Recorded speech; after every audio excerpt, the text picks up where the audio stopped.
Assistant Professor from SNS College of Pharmacy and Health Sciences. Today, with the help of HPLC, we are going to perform a case study for the drug interchangeable, and the case study is from validation parameters. We are using robustness and ruggedness.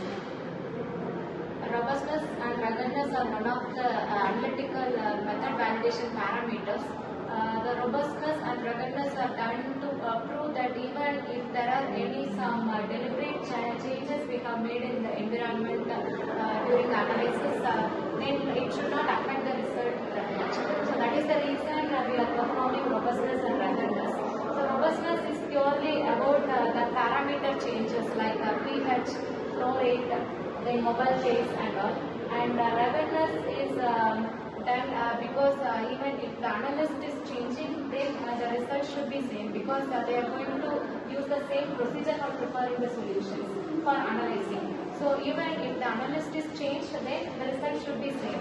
So that is the reason we are performing ruggedness. So it is not only dependent on analyst, but also even if you use different instruments or different columns, then also the results should be same. So that is the reason we are going to perform robustness and ruggedness. The robustness in our project, we have took a 3 microgram ml as a working standard, and we have made up changes in flow rate, which is 0.9 and 1 ml per minute.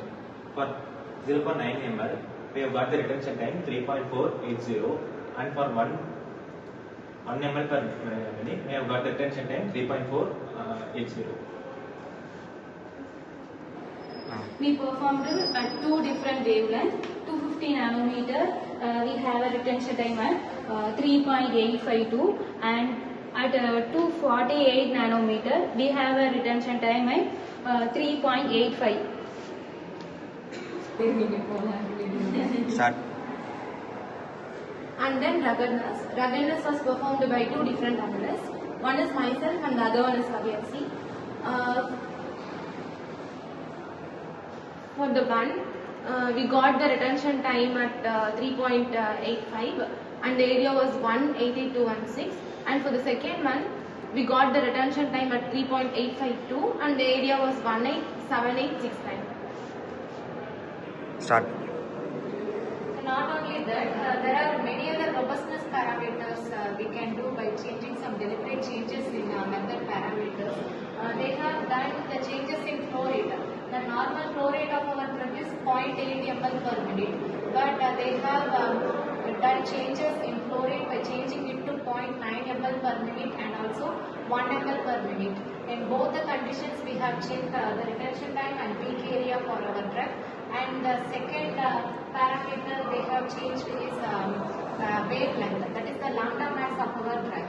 The lambda max of our drug is 250 nanometer. As per UV spectra, we have found out that the lambda max of interchangeable is 250 nanometer. But in the study, we have changed the lambda max to 248 nanometer and 252 nanometer, and we have checked the peak area for the same drug. So for both the parameters, we have used same concentrations, that is 3 microgram per ml, and they have calculated percentage RST, that is relative standard deviation for those 2 parameters, and found out that the percentage RST value is less than 2. Less than, it is actually less than 1. So we have found out that even by doing some changes, the percentage RST is not that much, which means the method is properly validated. And also in ruggedness, they have done a change by changing the analyst. 2 different analysts prepared the same concentration solutions, and they both injected their sample into the system and found out the peak area for those 2 concentrations. And we have seen the peak area is very much similar for both the analyst, and the percentage RST value is less than 2. So this also indicates that the method is properly developed. So apart from this, there are some other parameters also we can do for robustness and ruggedness. So in case of robustness, other than this, we can use pH changes and also the mobile phase ratio changes like that. And for ruggedness, we can